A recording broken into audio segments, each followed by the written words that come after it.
Hello, my name is Carter Cox, and today I'm going to give you a speech about World War One and World War Two and the effects of it leading afterwards.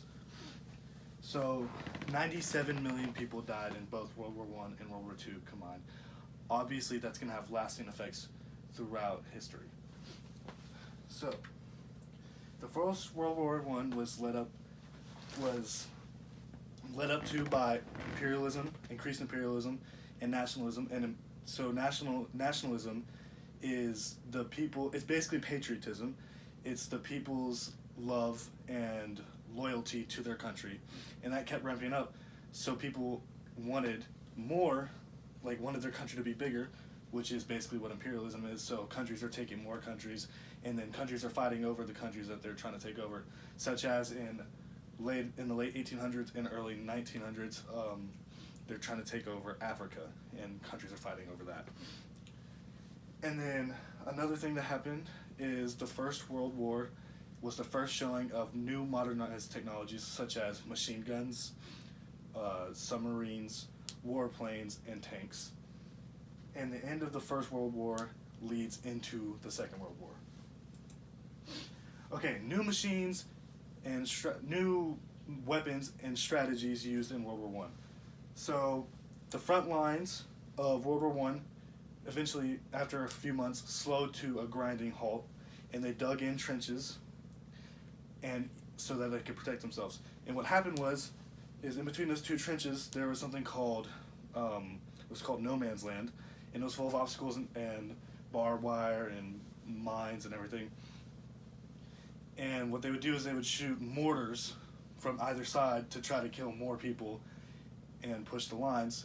And eventually, one side would have a organized attack to cross into no man's land and go attack the other side. Now, the new machine guns, what this did is it allowed the machine guns to just mow down thousands of people. And that's how these machine guns in the trenches led into thousands, millions of deaths. And then also, another thing that was introduced, even though the use of poison gas with launchable poison gas was banned, people still had pipelines, and they would release poison gas into the other trenches. And this, World War One, the Germans lost, and that anger and the thirst for revenge led into World War Two, where the Nazis, led by Hitler, had already taken over, and by utilizing their propaganda against Jewish people and blaming it on them, and then they used that to launch their attack on the whole world, the Allies, even though they had signed a contract not to. And this widespread, so in Germany there was already anti-Semitism popular, and Hitler's propaganda about the Jews made it widespread across the whole country, and which started the Holocaust, which millions of Jews were rounded up and put in concentration camps where they were eventually killed. 6 million Jewish people were killed in the Holocaust. The Allies ended up winning that, and which led into, first, the World War II brought new advanced technologies that had never been used previous. Planes had been used, but not the way that they had been used in World War II. Fighter jets were starting to get used. Robert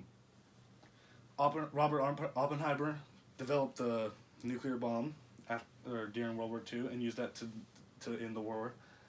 And rocket scientists. So Germany had some of the first rockets, and because of the result of us winning, we got some of their rocket scientists to come over, which is important because we started the Cold War with Russia, which was a struggle over power of the world. And one way that, because it wasn't a real war, one way that we sought power over them was through the space race, where we wanted to see who could get to the moon first. And those German rocket scientists helped the Americans to get there. And then and they also had proxy wars, which means that America was supporting a country and Russia was supporting the opposing country. And that's how they got more power. So, in conclusion, new weapon and warfare strategies led to millions of deaths, and German anger and revenge and thirst for revenge led into the World War II and cost millions of lives, including 6 million Jewish lives. And these wars affected the world for years afterwards. So I hope I explained to you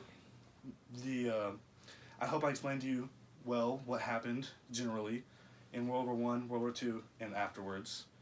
And let's hope that us learning about this, and we learn about this so that way we won't have to go through a World War III.